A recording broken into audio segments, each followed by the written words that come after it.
This is the Extensionists, Conversations with Great Thinkers in Agriculture. I'm Toban Dyck. And I'm Jay Whetter. Hey, Toban. Hey, Jay. We're going to talk to someone who you've met before. Mm-hmm. I haven't.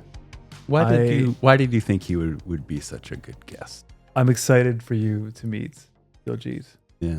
I think you're gonna really enjoy the conversation. I heard him speak at a Manitoba farm writers event, and then him and I chatted a little bit after the event about agriculture and agriculture extension. And he talked about how he was an extension specialist, or had been in previous roles. So later on, I contacted his office. He's an MLA, and I booked a meeting with him. So we chatted in his office. He's willing to chat. Quick to respond. As a politician, you don't always get that, right? So quick to respond, happy to engage. We probably chatted about ag extension for, I don't know, hour and a half, easy. He recommended some books, and he talked about extension in ways that I had never heard before. And I think I'm really excited to get into that. Are you going to tell me that now, or are we going to save that for the podcast? I'm going to dance around it. You're going to be so excited, Jay. Okay. I cannot believe it. You don't have to tell me. It's going to blow your mind. Yeah. I like surprises. No. So he talked about ag extension as we like writing songs based on ag extension, or to disseminate ag extension messages, or poems, or theater, or a variety of things. And I think it's, it's just something that I haven't seen done here. And I can't help but think that it would be an effective tool to add to the pile. I had a colleague, Clint, who used to write haikus about wherever he was, or canola or something. So maybe after this, when we're promoting this podcast, we can encourage people to write us a poem about some extension practice. Yeah, poem or a song. And sing us a song. I just love that idea a lot. Yeah. Good. Well, let's get on with it. Let's do it. I'm excited.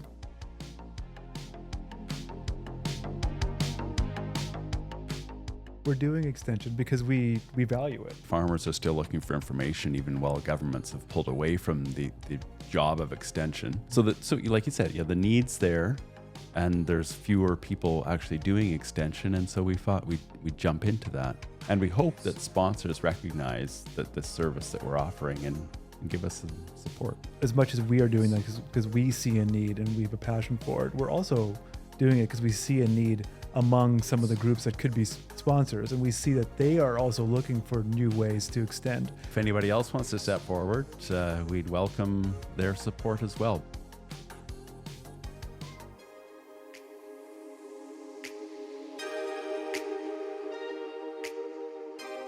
Right on. Here we are. We're the Extensionists. I'm Toban Dyck. This is Jay Whetter. Hello. And today's guest is Diljeet Brar, MLA for Burroughs, and a extension expert, in my opinion. Diljeet and I go back a little ways. You spoke at a Manitoba farm writers event. Yes, that's right. And then I came to his office one day, and him and I chatted about ag extension. I don't know, probably for an hour or two. We had a great discussion. So thanks for coming, Diljeet. I think we're both pretty excited to be chatting with you. And we're not talking politics at all today, despite your being an MLA. We're talking about extension because you've had a long career talking to people about agriculture and talking to farmers about extension practices. But let's go all the way back. Because how far back are we going? So you can jump in anytime. No. I want to talk about your farm back in Punjab and growing up on a farm. Can you describe what that life was like? Yeah. Well, before that, I want to say thank you to both of you. I'm so happy to be part of this wonderful Extensionists podcast. And when I was reading through your introduction, it says you're talking to researchers and innovators and farmers. I was thinking, who am I?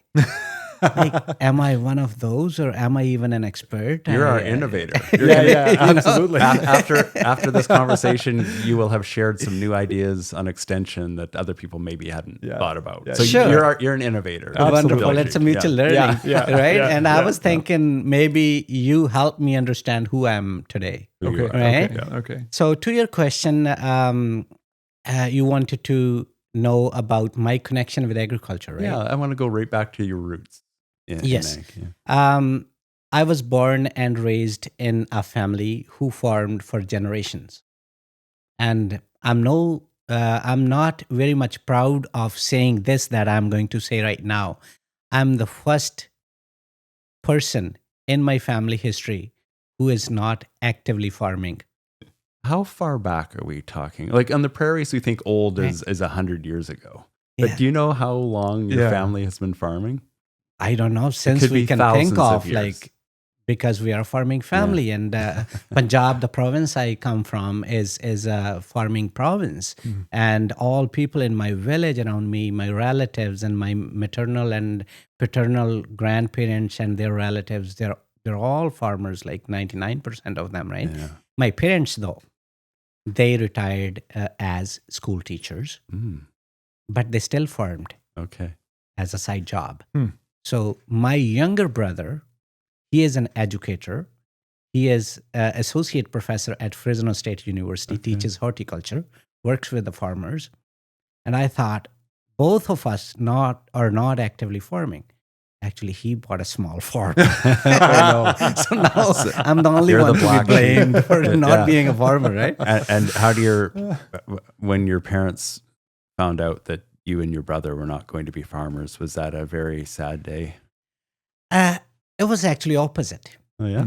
Yes, because my parents valued education very much, and they wanted us, both the boys, to be in academics. So they sent both of us to the universities. They actually wanted me to be a doctor. So I did my, medical sciences grade 11 and 12, and then like they wanted me to be a doctor. I didn't want to be a doctor. I wanted to go into agriculture, connecting back to your point and first question. I was in grade 8 when I switched from my optional subject, art and craft, which is drawing, they call it, to agriculture, because there was an option in my school. I was very young, grade 8, right? I don't know why, but I did. I got that optional subject, agriculture, and started studying it. And maybe there were some role models, my cousins or my dad's friends, kids, they were in the university. They were a few years older than me. And I heard stories about them. And somehow I decided in my head that I'm going to study at Punjab Agricultural University. I now realize that, but I never realized when I was thinking this. And then finally, after grade 12, I got into Punjab Agricultural University, which is a great, world-renowned institute. And its model is exact same model as land grant universities Okay. in the US. So that research, extension, and teaching model. And I was so blessed to study there and be a student. And then I taught in the same university as assistant professor in agriculture extension. Before we go any farther, can you paint me a picture of what your farm looked like? What crops? And, yeah, what did you grow? I just try. Yeah, I want to know what did your family, this thousands of years old farm in Punjab look like? We are sitting and recording this podcast in Manitoba. Yeah. So it's not like Manitoba, first of all, right? Yeah. When we talk about the farm size. But Yeah. yes, crops, yes, similar. Some crops are similar. For example, we grow wheat, barley, oats, corn, sunflower, no soybeans, lentils, right? And so on. So these grain crops are similar. Yep. And cotton. When I was a kid, I used to go with my father and grandfather to my little farm. We have small farms there, and we never owned a tractor till date, never. We would rent a tractor for seeding, and we would rent a combine for harvesting. And I remember when the cropping patterns changed from growing cotton to rice, and we were threshing right by hand by beating the rice plants against, against a wooden board or a broken door. Yeah. Threshing Right? it out. Yeah. And I don't know. I was in grade 4 or 5 at that time, and I still remember that scene. And it was a blue-colored door, broken door, and we were, beating the rice plants Threshing against it and rice, shelling. yeah. So that's the cropping pattern. Yeah, we have dairy, we have horticultural crops, we have citrus in Punjab, we have guava, we have grapes, and there are so many other fruit crops Wow. like Yeah. bear is a traditional crop. People in the Western world don't know about What that. is it? What is So that? Yeah. it's a small, tiny fruit like I don't know. I can Like a Google and citrus? find Like you. a sweet or a sour? Wait. Or? No, it's a mix. Okay. Yeah, sweet and sour, and there are various kinds of bears. Punjab Agriculture University have like scientists working on variety development in bear crops like Okay. trees, right? And we have plums, we have peach, we have pear. Like it's That's a amazing. beautiful, productive land, and Yeah. it's like geographically, it's so tiny province when you look at the whole geography of India. But this province is contributing maybe 40 to 50% of rice and wheat. That's just a guess. Like a Yeah. big chunk of the food grains to the central food pool, right? So the food security depends a lot on this. Well, India state. with 1.4 billion people, Yeah. I think it's a third the size of Canada, but most of the country is agricultural. Yeah. And the country is largely self-sufficient in food, which is amazing. The one and only time I ever milked a cow was when we went back to my dad's college that he worked at in the 60s. This is just a few years ago in India? Gujarat. Yeah, I've only Okay. milked a cow once in my life, and it was in wow. India. Is that right? Yeah, and they would make, and maybe with the citrus that grew in the area, but they would make buttermilk, Yeah. and I would get served buttermilk for breakfast, and it was delicious. And I thought buttermilk was gross based on what I would buy in the grocery stores here. But I'm getting nostalgic now. I love My it. I love it. great grandmother used to prepare that fresh butter every single day. She would be using, hand churning of milk and preparing that fresh butter every single day. Wow. And now I can virtually see my great grandmother yeah. right now. That was the way of life, yeah, and it was beautiful. It It was. was really, Yeah. really beautiful. Yeah. So as you got into university, what got you interested in extension specifically? First of all, agriculture. I had some thoughts in my mind, or maybe a wish to connect back to my people, the farmers, and the families I come from. I wanted to give back to them. And I wanted to see myself as an ag professional from the land where I want to go back and serve Right. my uncles and aunts, and maybe disseminate that scientific information to the same families that I come from. But sometimes many of my friends, when they were studying at Punjab Agriculture University, and then they studied like 3 agronomy courses and went back to the farm Right. and started preaching. Their parents, they would be like, "Go away, you don't know nothing." That's not how you do it. Yeah. Yeah. All right. Right. So preaching didn't work Yeah. Preaching Yeah. didn't work What- at that what- young age. at that young. Oh, I see. At that young age. Does preaching work at an older age? Older age. Okay. Okay, You have to be okay. you have to be very careful. Yeah. Somebody shared this story with me. One of my friends, met an extension worker who worked with farmers maybe for 3 decades. And at his retirement event party, he was sharing his experiences. Hmm. And he said, one of my clients, a farmer, called me one day and has said, hey, say he was Bob. Hey, Bob, can you visit my farm? I need some technical information. Right away, he went to him. He didn't need any technical information. Actually, he was depressed. Hmm. He wanted help.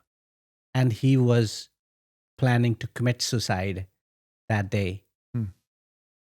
And the guy said, I sat together with him for a couple of hours and talked about mutual connection, because he was like a family to the scientist or the extension worker, right? And he said, I'm so proud to be the reason for him living today, Hmm. because I could help him. So why I'm quoting this example is that extension education basically is not just sending a message out. You can simply text somebody or send an email that this is the dose of the nitrogen or the pesticide you should apply, and they would apply. This is not how it works. It's about human relationship. Hmm. It's about connecting with people. And there is a difference between subject matter extension specialist and an extension worker. Hmm. So when we talk about technology transfer or diffusion of innovation or adoption of technology, and when we talk about extension education, these are totally two different things. If I talk about transfer of technology, it's that I have this technology, I have this new seed or variety, and I want to send the information and info package to the farmers, and they would seed it. Extension education actually deals with changing the behavior of the farmers to help them make good decisions for their farm. For example, extension education aims at changing knowledge, skill, and attitude of a farmer. And that's what constitutes behavior. So when you change the behavior of a farmer and enable them to make good decisions for their farm, that's extension education. Because that's my subject, I did my master's in extension education. And Toban wanted to ask why extension? Yeah. Interesting story here. We My like interesting first stories. Yeah. course, Entomology 101, if I remember that correctly. I want to mention Dr. J.S. Mann.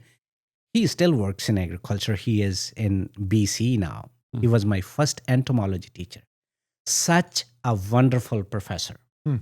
He taught us in a way that he connected me with the subject. And I was in second year. My course was 4 years, BSc Agriculture, honors. And I decided that I'm going to specialize in entomology or plant protection. So that's what I did. But okay, there's something there that we need to dig into. Okay. What? Well, why? Why was he so effective? Yeah. So you can't just say that he was inspired, but we need to know how, because sounds like there's a really important skill there. Yeah. Wonderful. I can remember that we were dissecting a grasshopper, and there was a junior teacher who was taking our practical, and Dr. Mann was the senior teacher. There was a combination, a team of two teachers, and the way he explained about the dissection process and expressed his knowledge and educated us about the body parts of grasshopper. Like, I was getting everything. Wow. That doesn't happen in every class. So somehow we vibed together. I need to build on this because Yes. we interviewed Tracy Herbert in episode 9. And That's very, you remember it's episode 9. That's Yeah. very impressive. Anyway, yeah. Which one is this? 28? we don't know yet. Yeah, right, exactly. Mystery. But we didn't talk about this in the episode, but afterwards on social media, I was communicating with Tracy, and she had just read something afterwards. And it was that we can tell someone, and this applies to anywhere, but there's the knowledge, but to take knowledge into action is different. It is. And it has to do with showing or demonstrating, like getting your hands into it. Yeah. Like So the, what like this the dissection Right, process. exactly. Or like the, So like wait, this teacher didn't just talk to you about the anatomy of a grasshopper, Yeah. but showed you with passion. And you've never forgotten it. And this is a 101 entomology 101 or 201 class. Yeah. And I think there's something to that demonstration, or at least doing something memorable to transfer the knowledge. It's just you can't just read a book, or hear a lecture, but it's like let's get our hands dirty and learn, and then it's in you, right? I want to jump in here. It's not about what's being taught or what's being said. It also matters who says it. Mm-hmm. Who says it? Yeah. For example, Who as an expert? Like, or, it's about the connection again. So if a teacher empathizes and comes to the level or matches the level of the students, their age, their level of knowledge, right? Whatever stage in life they are, and then matches that level, and then when you talk to a child, 11 years old, you bow down on your knees and talk to them eye to eye. Mm-hmm. Yeah. That's how they get the things better, rather than like looking up at a 6 feet tall guy, right? Yeah. So just a metaphor.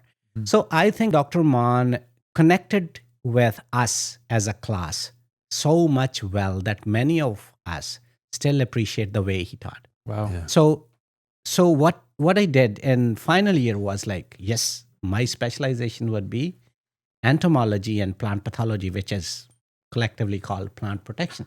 Yeah. I signed for it. My first class, another professor. He was a wonderful professor as well. I showed up for the class, and class was in session. It was the first class at 9 a.m. And my professor he knew my name. My name is Diljeet Brar. Full name is Diljeet Brar. Diljeet Brar, what's the time? I said, sir, this is 9 a.m. He goes, it's 9:01. Never show up late. I don't know what happened to me. I went back to the dean's office, pulled my papers back, and changed it to extension education. Really? Yes, that's the 1 truth. minute that changed That's your the life. truth. The 1 minute. I don't know. It was just that incidence, or it was tipping of scale, or I was divided between being a bridge between the scientific community and the farmers, which is transfer of technology, extension education, because I did a little bit of theater and performing arts. And I had those communication skills that I wanted to utilize to transfer that technology. And maybe that was my second best stream I wanted to get into. And that incidence gave it a push. And I converted to extension education economics and sociology. That was my specialization. And I'm not regretting. This subject gave me a lot of exposure and confidence. I was such a shy student. I never asked a question to my professor in my class. I was so shy. Coming from a rural area and village, I had no exposure to the world. And that's the way I was. But this subject... Are we talking about performing arts? So I was going to say... extension education. Oh, okay. Extension education. Yeah. Extension education let me study communication skills. Yeah. Extension education let me study psychology, sociology, micro and macroeconomics, and photography. There was one photography course, oral communication course. And it's a mix of science and humanities, right? Extension is.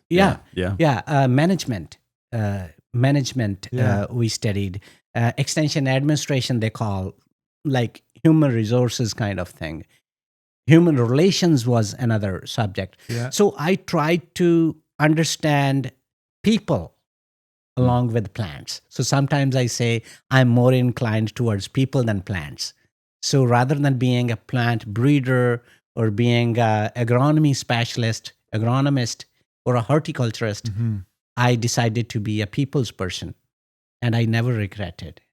I wrote a lot for farmers on various subjects, and I presented TV programs. It's not about me. It's about extension education, the subject that gave me that exposure and opportunity to serve the farming community and agricultural sciences and the ag industry. What are you gonna? I just have don't. a lot of questions. But, Well, we can't let the performing arts, the poetry, we can't let that just slide. we're not going to let it go. Okay, we're not going to. are we? Do you want to ask your question, or do you want to dig into that right now? Yeah, let's dig into that. The performing arts. Tell me again. What was your training, or was that just your personal interest? Like you mentioned performing arts. Was that through university, or what was that for? We used to have a dance, drama, and music club. Yeah, okay. So I joined that, dance, drama, and music. I was at the forks many times in my life. When I was in first year university, I loved soccer. That was the only sport I knew, being raised in a village, right? Mm-hmm. That's what we played in school. And I signed up for soccer. And then the next week, folk dance training class was announced. I was interested to learn folk dance. Mm-hmm. Both the practices were at the same time, 5 p.m. I had to choose one. Yeah. I dropped soccer. Yeah. I got into performing arts. And then I was selected into university folk dance team, which performed at like inter-college festivals and inter-university festivals, and then, national competitions. And we won national competitions as well. That taught me teamwork, group dynamics, and even being a captain of the team, I learned a lot how to manage your friends and your teammates and stuff, right? So that was a good exposure that came through that performing arts thing. And I had friends who were very good in theater, and they're still using, as agricultural scientists, as professors, they're still using theater as a tool to disseminate agricultural information. This is incredibly interesting, because I think this is something relatively new to the extension landscape in Western Canada. In the prairies, anyway, yep. Yeah. Toban and I are going to write a play and perform it at Ag Days. We would love. Since you and That's a great idea. Yeah, isn't it a great idea? So since you and I first chatted or second chatted, Diljeet, and when I suggested you to read a big book, Diffusion of Innovations by Rogers and Shoemaker, I think. Yeah. You bought that book. I bought the book right away. I want to see that book after the podcast. Yeah. I thought you were going to say Rogers and Hammerstein. As proof that I actually bought it. I want to see it. Yeah. I don't believe you, man. And I want to see that the spine has been cracked. I love that book. I love that book, yeah. All right. But that performing arts as an extension theater. tool. Yes, theater, performing arts, that intersection of those mediums and extension.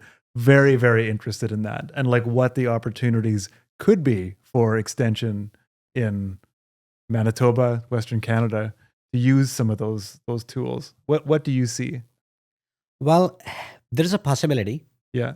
But not like in developing countries. When we talk about India and, thickly populated countries and provinces like that, you can go to a village in the evening with university students, and they prepared a 25 minutes play on maybe cotton production or, pesticide use or overuse of pesticides and pollution or burning the straw. It could be any theme, right?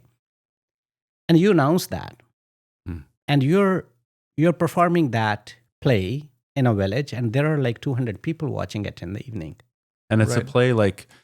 theatrical play. Hello, I'm a farmer. And then this person walks on stage and I'm the extension expert. You should stop burning your straw. Like how? Okay, let me explain that. Okay, now imagine, like, it's not simply role playing like an individual. For example, you're playing as a caterpillar. Okay. Yeah. And we're talking about like bollworms in cotton. Yeah. Right?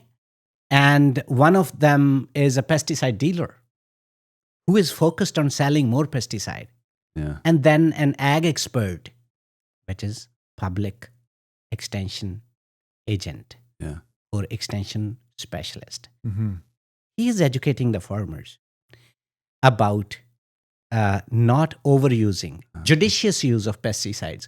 And interestingly, I got a chance to translate some, those compact discs CDs. Mm-hmm.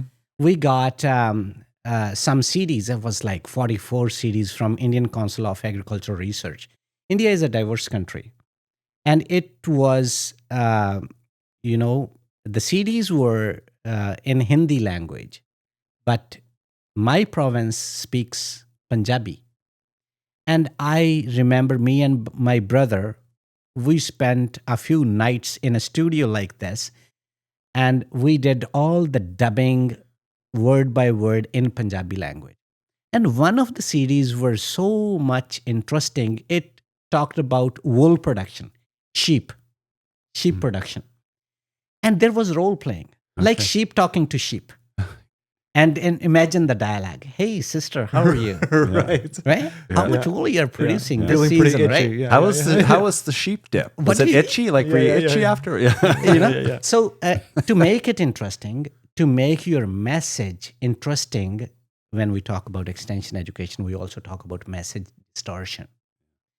We used to do an exercise at our professional development courses as, assistant professors. We used to go for trainings. So there would be 20 people sitting in a row or around a table, and I say something to you quietly in your ear, and you pass that message to the next person. Ooh. And the message sent by the first person is not the message that you hear back from the 20th person. That is called message distortion. Oh, I love that. Yeah, it's a good Message one. Yeah. distortion. That happens. That happens everywhere. So we have to make sure the scientific message is not distorted before reaching to the stakeholders or end users. So that's the skill. Have you so as kids we used to play a game called telephone. Yeah, which yeah, is yeah. exactly that. So you'd Yeah. whisper something and somebody and it would go all the way around the room, Yeah, and then yeah. the last person would say what they heard. And it was like you said, It was totally different. Totally different. Totally different, right? I want to Yeah, play but that what at is a meeting. But among adults, like, Yeah. people would think, how could it be different? Like, how could that be distorted? But to show that it actually could be, That would be so fun. would be, I think, quite impactful. I was just thinking of a play. So we're talking. There's these new thresholds for grasshoppers, and we're also taking into account nymph stage, not just adults. And so there's a new threshold of 30 to 45 nymphs per square meter. And I was just thinking, so we're on stage and we've got all these people dressed up as grasshoppers. And Yeah. we've got babies dressed up as grasshoppers Yeah. to be the nymphs. And then so there's 20 per square meter, and the farmer wants to spray. And the extension agents say, whoa, like that's not ready yet. And then more people come on, and then we get to that 30 threshold, and then they're like, okay. And so it's all these people dressed up as grasshoppers and like all ages. And then you're like, okay, now you can spray, and then he goes and sprays them all. Well, yeah, That's beautiful. You remind me about my time in Manitoba Agriculture when I would go to collect data from the ditches, roadside, and in the interlake. Yeah. And you have to count those grasshoppers in a square meter. How hard is that, right? Oh, we should have them running all around the stage. Yeah, but like, how memorable It's would that be, right? it's an Like, estimate, right? You're not going to forget that. Yeah, that's right. And I want to add this. We were talking about theater. We were talking about poems and songs written about various themes in agriculture. For example, why to burn straw because it pollutes. A beautiful thing that one of my friends who works as a professor there, he did was, that snake and ladder game. Yeah, Yes. Snake and ladder game for farmers. yeah, So it would be snake and ladder game, Yeah. but you did something like you chose a wrong pesticide or a herbicide. You go down. yeah. Mhm. You did the right thing. For example, I love it. mixed farming or, these, for example, any green manure crops, Yeah. you jump up the ladder, right? So Did you just make this up right now? no, You've heard. No, Okay. it's right there. I'm saying that on record. Yes, yeah. People are using that, and it's not just for the farmers. Yeah. It could be used in, for example, like why EVs are better than gas guzzlers, right? Right. You make a game about educating. Mm. Extension education is not just for agriculture. It's for veterinary sciences. Sure. It's for politics. It's for you said we're not talking about politics. So You said we're not talking about politics. it could be for medical sciences. It could be for health. It could be for any subject. Extension education is basically educating the community. And I repeat, changing people's knowledge, skill, and attitude that ultimately changes their behavior to make better decisions. Just for example, negotiating power. You're selling your produce in the market. How to negotiate better, how to search better markets. You can maybe educate farmers how to use internet better, how to build confidence, how to talk to somebody, how to have a conversation, a professional conversation. It could be anything. We are not simply sending or throwing a message of technology in front of anybody, the end users. It's about strengthening their abilities to make better decisions on their farm, to make things better for them. That's why we say that learning by doing. We say that helping the farmers to help themselves. It's not about buying somebody 2 pounds of fish. It's about teaching them how to fish. Yeah. So that is extension education. 4-H for adults. 4-H for adults. You remind me of 4-H. Okay, Jay, Toban, tell me, like 4-H clubs. I studied about those 4-H's, right? Yeah. And they have their own, Do you know what they are? I I grew up in 4-H. Yeah, Yeah. You can remind me about Yeah, you that. can right? remind all of us. Hands and heart and Yeah. health and Head, heart, health, and hands. yes, there we right? go. Yeah. That's a beautiful model. I am a big fan of that model, 4-H clubs. Yeah. But I strongly feel that we need to promote 4-H clubs in urban areas in Western world, Why? especially Manitoba's example. Manitoba's example is like 60% of Manitobans live in Winnipeg. Yeah, at least. Yeah. Yeah, but if not At more, least, yeah, right? Yeah. So those 60% families, their next generation children and school children, and even themselves, they do not get that opportunity to know about land, animals, agriculture, camping even, and other stuff that happens in 4-H clubs. I think we need to develop a model or maybe find some leaders. The biggest problem in 4-H is we can't find leaders. It is the biggest So problem, find yeah. 20 leaders in Volunteer, Winnipeg Yeah. and start 4-H clubs in Winnipeg. Yeah. And those kids who like do not know about agriculture. This is the click. I have 2 boys, 21 and 12. If I talk to them, hey, do you want to get into agriculture? They're like, no. Because agriculture to them is like getting their hands dirty and, animals and rural area. But if I twist the question, like, hey, boys, are you interested in food production? Would be like, interesting. Yes. The 4-H sub motto, Yeah. it fits the theme of what we're talking about because it's learn to do by doing, Yes. which is what Tracy Herbert was trying to say. I mean, getting your hand, well, maybe your sons don't want to get their hands dirty, but like figuratively, like getting in there and doing something and learning it because it's through trial and error. You're making mistakes and you're eventually learning how to cook or fix a lawnmower or do woodworking or raise a calf or grow a crop. But I do think there's something to that extension using kind of the 4-H model. Yeah. Something to that. And then using it and encouraging urban kids to do 4-H or even urban adults. I think like I think there are many ways to connect them to agriculture. Like, and I mean, that could draw them into agriculture because we need more people involved in agriculture. and we need to redefine what agriculture is for the outer world. We are talking about agriculture because you know about agriculture, you know about farms. You lived in, both of you, you lived in rural Manitoba.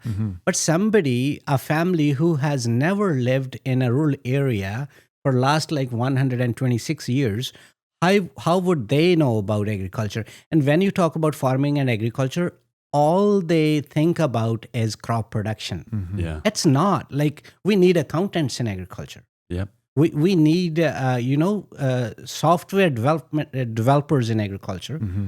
We need people who use drones in agriculture.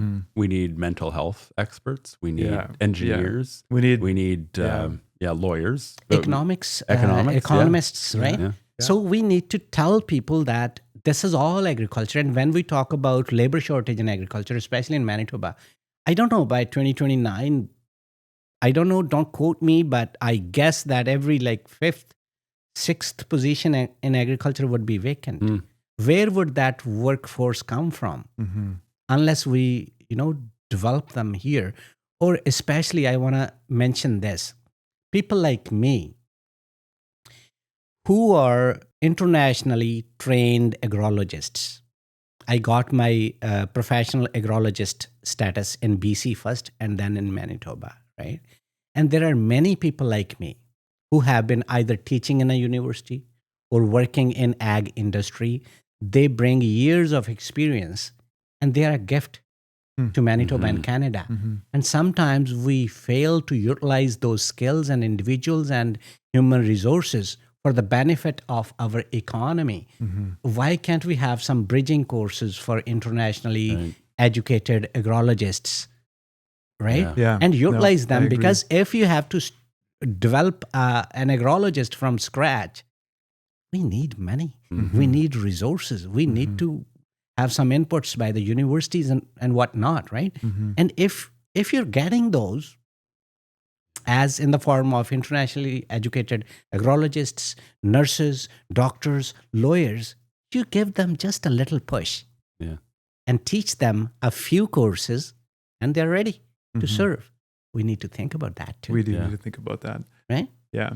Future farmers of America. Somebody told me, FFA. Yeah. Talk to us about Like, that. I don't know much about that, but I'm told that in America there is, for example, 4-H. I think 4-H is available in America as well. It is. But there is Future Farmers of America. They involve school kids, and there are competitions held like science fairs. For example, there would be school students grading produce. For example, they would be grading citrus at a fair or something. At a fair. And then there is a panel of these little children, like 12, 13-year-old children. And then there are judges. They ask them questions. And then they prune trees. And for example, they judge the quality of grain. And maybe they talk about soil type. They talk about healthy calves or healthy cattle. What are the parameters of judging a bull, for example, right? And then they start connecting to nature through plants and animals and agriculture. That's where their connection starts, as my connection started with agriculture as a grade 8 student. I think we need to do something like so that. The Future Farmers of America, we have ag in the classroom in Canada. Would you say that's similar, or how does that is beautiful. Yeah. I know people at ag in the classroom. I meet them occasionally. When I was working with Manitoba Agriculture for a few years, we attended events together, and we even organized events together. And ag experts in Manitoba Agriculture Department, they would talk about environment and sustainability and food production and identification of grains. They have a little kit that they send to the schools. I still don't know if they send it to many urban schools in the city, but they do send that kit. For example, what's the difference between a corn grain and a wheat grain and a barley grain and Right. oats grain, right? When So- all you see is Doritos and a loaf of bread. Because that's You don't what know you, what corn yeah, and that's wheat why I look could like. say Yeah. that milk comes from Superstore. Yeah. So we need to do something about educating, I think, these kids. Yeah. I do want to touch before we Yeah. don't touch on this. Last time you and I met, Diljeet, you talked a little bit about the difference between farming and agriculture, and how agriculture is as a term, to unpack that a little bit, because it does have the word culture in it. And I'd like to kind of talk about that a little bit more. Yeah, that's interesting. I wear this turban, right? I want to put this on record as well. I'm blessed to be the first turbaned MLA in Manitoba's history, and I feel proud about it. Mm-hmm. So when you talk about pride and when you talk about farming and agriculture, if you see a turbaned person in Manitoba or in Canada, you can safely guess that 95% chances that this guy is from a farming family, farming background, right? Then if I talk about prairie farmers, if I talk about cattle farmers, they have a big hat on their head. Yeah. Well, that's the dress. They would have a thick belt and that big buckle and jeans and stuff and big boots, right? Safety boots. Yeah. And they work at farm in that attire. Part of their But guess culture. what? Yeah. That's their culture. Guess what? When they go to the conferences in Winnipeg, at Victoria Inn, for example, Yeah. or they have a maybe dinner at Manitoba Legislature, they're still wearing the big hats. And their cowboy boots. Yeah. Yeah. Like, Hmm. why? Mhm. Because they feel proud of who they are. That's their identity. They feel proud about the land ownership. They feel proud about being a farmer. And why not to be proud of that? Mm. That is the connection between, humans and the land, humans and nature, human and animal. Okay, I see so many farmers who are grain farmers, right? I've visited so many farms in Manitoba by now because I was with Manitoba Agriculture between 2014 and 2018. Yeah. We should say that you were the extension coordinator. Yeah, Yeah. I was ag extension coordinator. So when you go to a farm, and that farmer, we call producer here. I don't know why they call it producer. Farmer is for me. Farmer is the better term, anyways.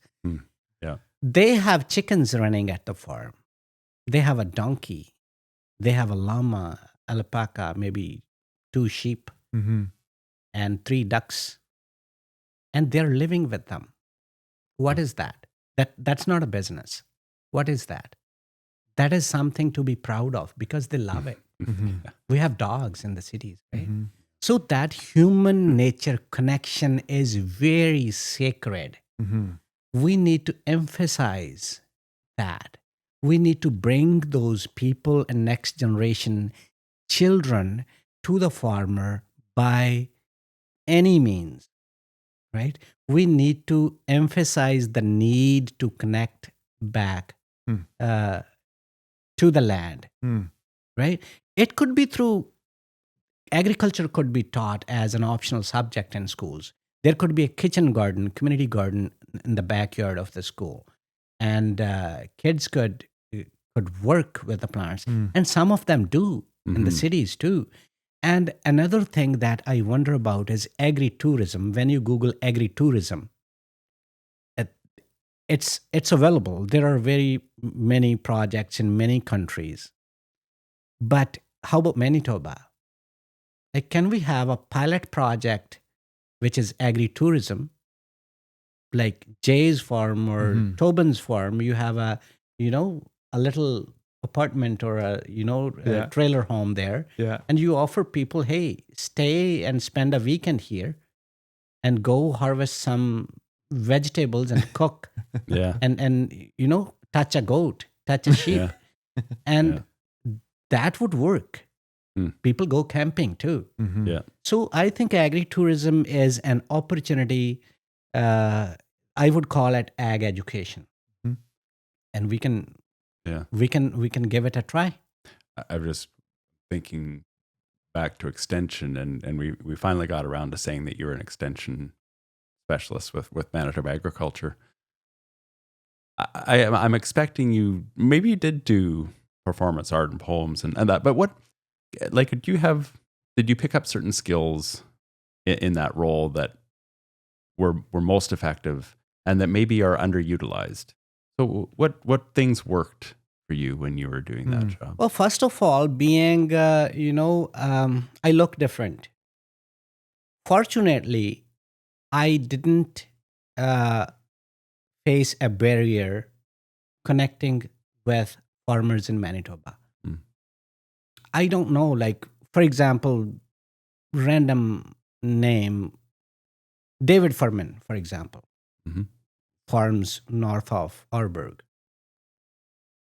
And it could be tomorrow, David picks up phone and, Darwin Furman. And Darwin picks up phone and call, hey, Diljeet, Mm. how's everything? What is your government doing? So you connect with those farmers. I connected well. Yeah. Being from a different, country, being new to Canada, Mhm. I was able to do that. Now, think about somebody who was born and raised in Interlake, had their diploma in agriculture from UFM. By the way, I don't know if we are able to fill all the spots in diploma in agriculture these days. I don't know. Hmm. But if that program is underutilized, let's work more. And how about somebody from Interlake going back after completing their studies, going back to their uncles and aunties and their neighbors' farms, Mhm. disseminating agriculture information? There is a trustworthiness. Mm. There is reliability because that's our boy, that's our girl, that's our child Mhm. who is educating us. Mhm. So it's not about, again, what is being said. It's about who says it. So I picked up, like, I picked up good skills, Yeah. maybe language skills, and I connected with them a But couple of days it back. doesn't have to be a local person. Not I have mean, to be. you're That is one of the yeah, traits. Yeah. Okay. That's one of the elements that connects you. Yeah. I right. connected back because I start saying that I come from a farming Yeah. background. Okay. They feel like I'm from Interlake. Yeah. Right? Yeah. So the other day I was visiting a Hutterite colony, and people, like, the way they hosted us, they showed us their, production facility and stuff. And all of a sudden I was like, hey, do you know Hardy? He was like, yes, that is a neighboring colony. Huh. And this guy is standing right there. He said, yeah, me and Hardy are friends. And I connected. Yeah. And he said, okay, I'll text him that I met Diljeet. Oh, that's great. Huh. Do you know in North American culture, business, we just get right into the business. Yeah. And sometimes that's effective. But I think until you had made it clear that you were from a farm, like is making that connection first a key step in extension? In every communication, Hmm. as a politician, as a university professor, as an extension coordinator, as a director of a cultural organization, as head of any project that I might have done in my life, my first point should be to connect with the people I'm working with. Yeah. You're, for example, you're taking greetings on behalf of the government at dairy farmers conference or ag days. The first thing could be throwing a joke. Yeah. Connect with them. Yeah. Unless you connect with them, you would not be able to pass the message on. Yeah. So connection is the first thing. And there are many, many ways to connect. It's not very simple to disseminate technology. No. Like diffusion, we're talking about that book, Mhm. Diffusion of Innovations. Okay. We have electric vehicles again. And we know that they are environment friendly. Why is not every single person in Manitoba going to buy an EV tomorrow? Technology is available. Hmm. So that innovation is available, but there are some. But you know why? I know you're talking hypothetically, but I mean, the range is too short. The range drops in winter. They cost way too much. So Okay. there's lots of reasons why they don't. But I mean, yeah. So But And- I and- think and- that might actually support his point Yeah. rather than like, I In the think- technical language, Yeah. they say the innovation's complexity, relative advantage, its trialability, Mhm. its observability. I don't know the details of every single element that I'm listing here, Mhm. yeah. but is it possible for a farmer to try a new innovation? For example, a seed.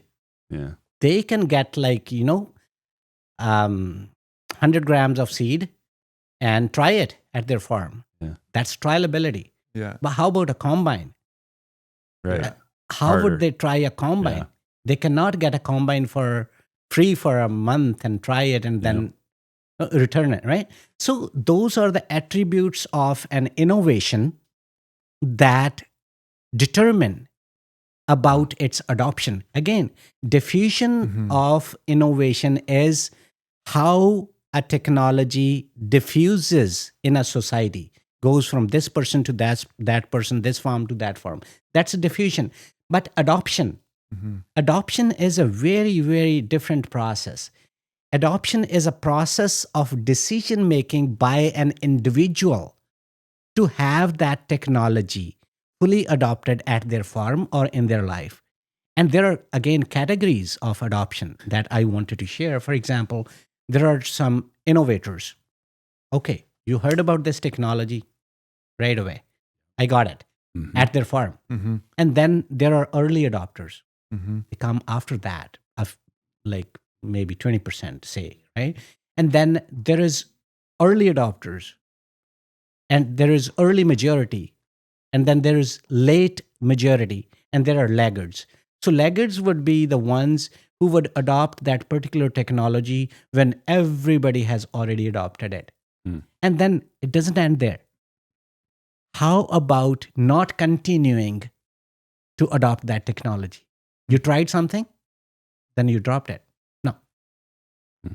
So it's a very complex process of diffusion of innovations and adoption of technology. It's not that you wrote a fact sheet in a newspaper and people read and adopt it. No. You have to see what are the factors that work in Manitoba. What are the factors that work in a particular province in China Yeah. and India Yeah. and South America? Mhm. Because there could be some technologies that are good for a business perspective, but they're not culturally appropriate for a particular community. That technology would not be adopted, right? So it's not just about business and affordability. It's way more than that. It's way deeper than that. Yeah, I think it's interesting. Like the EV example is an Yeah. interesting one because it intersects with what you said earlier about culture, right? So there's all these potential adoptions that fit within the current culture of agriculture, right? Yeah. Like which is like a new combine or a new variety that you want to grow. But for some reason, electric vehicles is outside of agriculture. So it doesn't fit with that current mold. So there's almost extra work that innovation has to do to penetrate that audience. And that's an interesting one. It's an interesting way to think about it. Okay, another example. For example, iPhone versus Android. Sure. Say we're not talking about agriculture extension anymore. We're talking about diffusion of an innovation. It could be non-agriculture, which is technology here. Yeah. So there must be some reasons that like you're having iPhone and your son or your daughter or your family member is having an Android. Like you're not culturally different. Mhm. Mhm. You're earning maybe comparable salaries. You live in same part of the world, but still there is something that is making that choice. Right. So that is adoption. Mhm. But diffusion is that iPhone is everywhere. So that technology is diffused Yeah. Right. in the right. society. But this person never used an iPhone, was always Android, or vice versa. So it's complex. And I also want to touch base on research and extension. Yeah. India, I come from. And I had 3-tier system in my university. There is a director, there is a vice chancellor, we call president here. There is director of research. There are 500 scientists working under him. They're all research. There is dean of agriculture college, dean of veterinary college and basic sciences college and home economics and home science college. That is teaching. And there is director of extension education. Mhm. And there are assistant professors and associate professors and extension specialists working under that directorate of extension education. That's the model, right? But when I come to Canada, I talk about, hey, I did my master's in extension education. And like 99% of the times where I'm being introduced, people introduce me as Diljeet did his master's in education. No, Oh, yeah. buddy, it's Right. extension education. Yeah. Not their fault Yeah. because Yeah. they do not know what extension education is. And Yeah. I don't think if there is any university around here that has a department of extension education. Yeah. I Right. think Department of Business Management and Department of Agriculture But Economics is covering that. They're It's an overlapping. essential part of all this. If we don't, there's no point in doing all this research unless we extend it. Yeah. Well, otherwise, what's the point? Yeah. But we do have to go. Yeah. Like right now. Yeah. Right. Okay. So I just wanted to, is there one last 30 seconds thing, Diljeet, that you wanted to say that we Yeah, didn't get around scrolling to say? through his pages and pages of notes. I think 30 we have seconds. discussed more than I had. Okay. Something important, a few things. For example, public versus private extension. I think strengthening public extension is needed, Yeah. right? If you want me to sum up in 30 seconds, I would say let's connect our next generation with the land and nature. Hmm. That would make our future brighter. Well, we appreciate this, Diljeet. It was a fantastic conversation.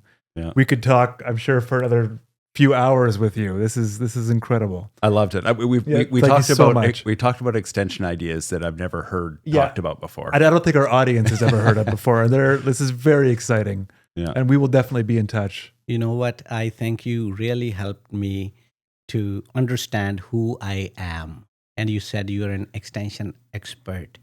Should I trust that? Yeah. Yes, you should. Wonderful. Yes. Thank you so much, guys. Thank you. I love this time. I love this conversation and wish you all the best for this project. This is wonderful. Oh, thank you so you. much. Thank you. Yeah.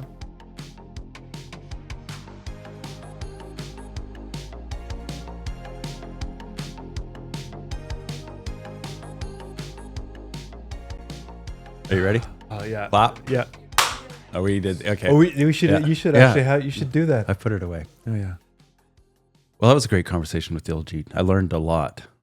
And I got re-inspired to put together plays and poems and you know one thing he didn't talk about that he wanted to talk about? What? What do you call them? Science tunes. Science tunes, yeah. Science tunes. Right. So before we did the podcast recording, we chatted about some of the things that Diljeet wanted to talk about. And he mentioned these science tunes, which are like cartoon drawings of science scenarios. Yeah, almost kind of intuitive what you'd expect from the merging of those two words, but but we didn't get to it, and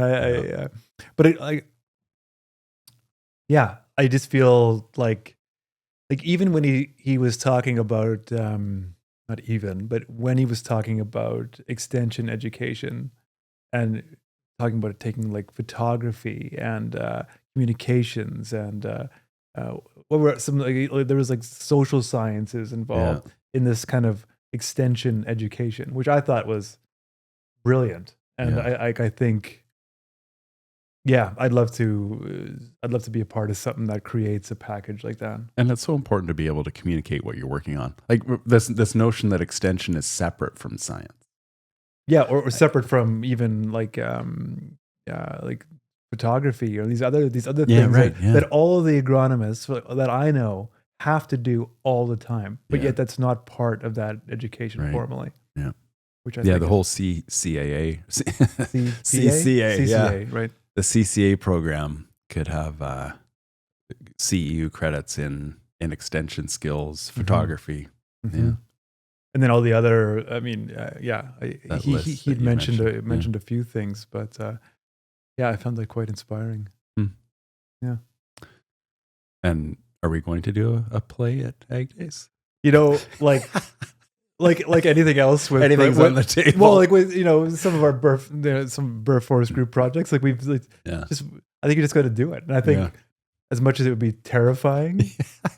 Like I think, like even the play that you described of like the caterpillars or the grasshoppers, right? Like to take a super simple message, keep it simple, and just visualize it. Right? Like who's gonna forget about that? Nobody. A bunch of little babies and grasshopper. It'd be like crawling around, and then you're spraying them with water. Like it reminds me of like being a kid and going to church and like the church like plays and stuff where all the kids are up and they're all kind of hard to wrangle. All these grasshoppers. But it was really inspiring. I said at the end that he left me with a whole bunch of new ideas, and hopefully everyone else who listens, even if you don't do those exact things, it gets the wheels turning. That maybe all of the extension practices that we've used in the past, there are lots of others that we probably haven't even thought of yet. It kind of breaks it open. It almost gives, hopefully it gives the listener license to think about extension in ways that they may have wanted to before or you didn't even know were possible. I like that. And that's why we're doing this. We're the Extensionists. We are. I'm Jay Whetter. I'm Toban Dyck. Till next time. Thanks for listening.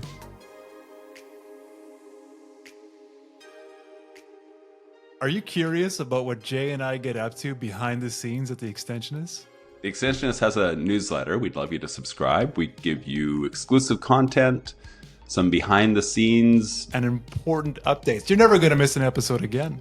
Please sign up at theextensionist.com.